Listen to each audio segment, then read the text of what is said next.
So this is the UK and Wales Police Federation. These are the ones that sort of campaign and do all the shit to look after police, to basically distance them more from the public. This campaign that they're running, Protect the Protectors. This is basically what they're trying to do is change the law.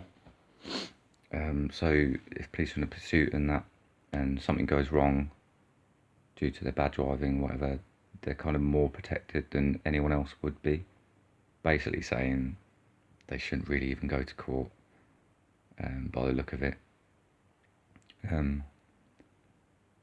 I thought at first, because I mean it even says here what the police, even though these police have had training and that, currently when you see them driving, flying down the road with their blue lights and sirens on, they are technically breaking the law at the moment. And I thought, well, maybe, because if they're trying to get someone to save a life or things like that, someone's getting beaten up, stabbed, assaulted, I'd like a police, be able to get to that and help these people. So I thought, well, okay. But in the back of my mind, I thought, I think I already know what this is all about. And it only takes to get to this last little bit here. PC Vaughan Lowe, he was on investigation 6 years.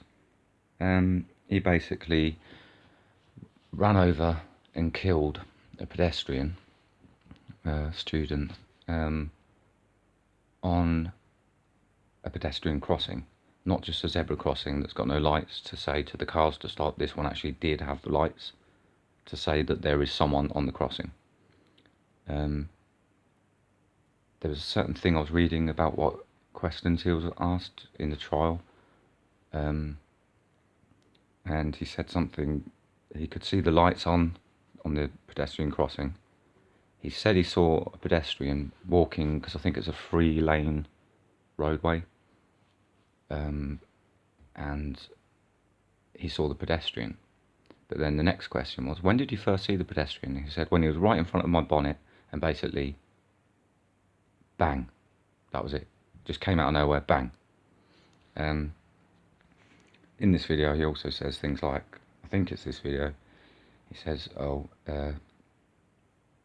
he was running across the road or something like that.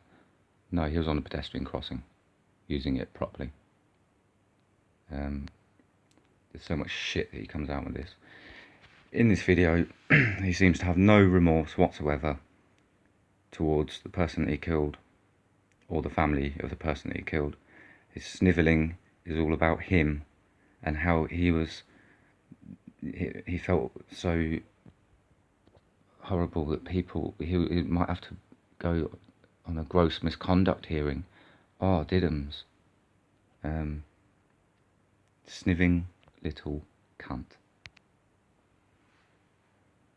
In April 2012, I was involved in a road traffic collision whilst driving an unmarked police vehicle. I went to an immediate response with my emergency warning system, abiding by the training I'd been given, and a gentleman ran out in front. Abiding by the training that you were given, but not basic road traffic law. The police vehicle collided with the front of my police vehicle and subsequently died a day later. I attended Leamington Spa Magistrates Court, where it's the first time I've stood in the witness box as a defendant, and I wouldn't wish it on any police officer. And then to listen to the verdicts, it's the worst time I could ever ask. And I hate for a police officer to stand there in a hearing, because for 5 seconds your life's in balance, because it's either guilty or not guilty, and it's something you never wish on anybody, and I really don't, especially a police officer. Especially the police officers. That's done nothing wrong. So. Done nothing wrong? You killed The someone. IPC, as they're now called, or the IPCC, stood on the steps of the court and said I would face a gross misconduct hearing. That took a further 18 months, with that to go through again and to be found not guilty. I wouldn't wish it on any of my colleagues. I really wouldn't. There was going to be a review done by the IPCC and West Midlands Police into how I'd been dealt with, and there had been failings, and I was sat opposite an ACC who told me that they got it wrong and they'd failed us, and that review was concluded, and to myself and the persons present, it was a paperwork exercise where they said, yes, we got it wrong, but this is what we've done now. And after coming up to 6 years, that's really not an answer to where myself and my family have been. So it's still ongoing, unfortunately. My family is supportive but don't understand why the delays, and still don't. And they're normal, what you would say normal people, but members of the public, and they don't understand why this takes so long. And again, I've got a daughter who's kept me where I am, and family. My sons have all been so supportive that that's where I'm here today, talking to you. We receive a large amount of driver training to get to the standard we get to, but it doesn't end with one course. It's reviewable, it's ongoing, it's learning with everything you do.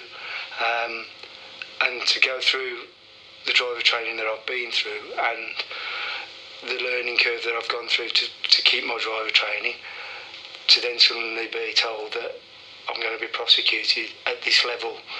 We're asked to do a job. We are asked to go outside the normal driver realms, but then are not protected as soon as it does, and inevitably things happen, and automatically then we're reverted back to the normal driver. We're employed to protect the public, which includes MPs, because they're public. What the fuck? Why? I've listened to this a few times. I don't know why he had to throw that in there about we protect MPs as well. What the fuck? But there's nobody there to protect us. And I know it's a minor thing. People say, oh, the legislation won't change a lot, but it will. Because when a police officer goes out to do his job, then he'll know that. I would just say, he says there's no one there to protect him. I've been watching and reading on this website quite a lot. They actually have top legal advisors, barristers, all paid for by the police. If anything, if they get a report about gross misconduct or whatever, they actually have a legal team compared to what we have. We have to pay for ourselves. And you're saying there's no one there to protect you. This fucking shit really pisses me off. He's got something in place that will assist him. We're not asking for carte blanche, that we're given the right to do whatever we like. We're just asking for a fair hearing, a fair side to what we do, to take into consideration what our training gives us.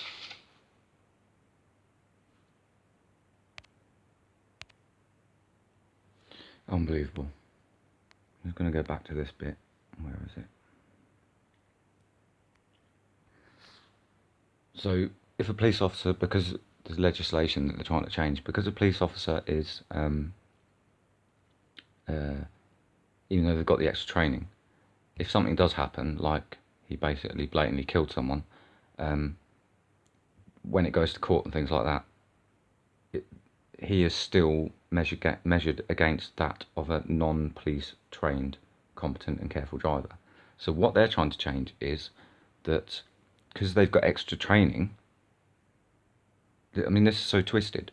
If they've got the extra training and then they smash into someone, they should be treated worse in court because they're supposed to be better trained than some normal person, as he calls them, normal people. So that's just so twisted, that complete thing, what they're saying. The other thing I'll say is, if I mean, I've got a forklift license.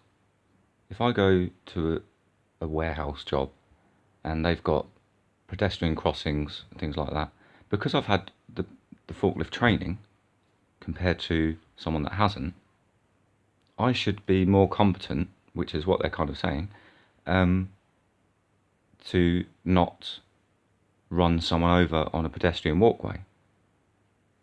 So if I did do that, I would expect to be dealt with more, like, really harshly, because obviously I've ignored my training.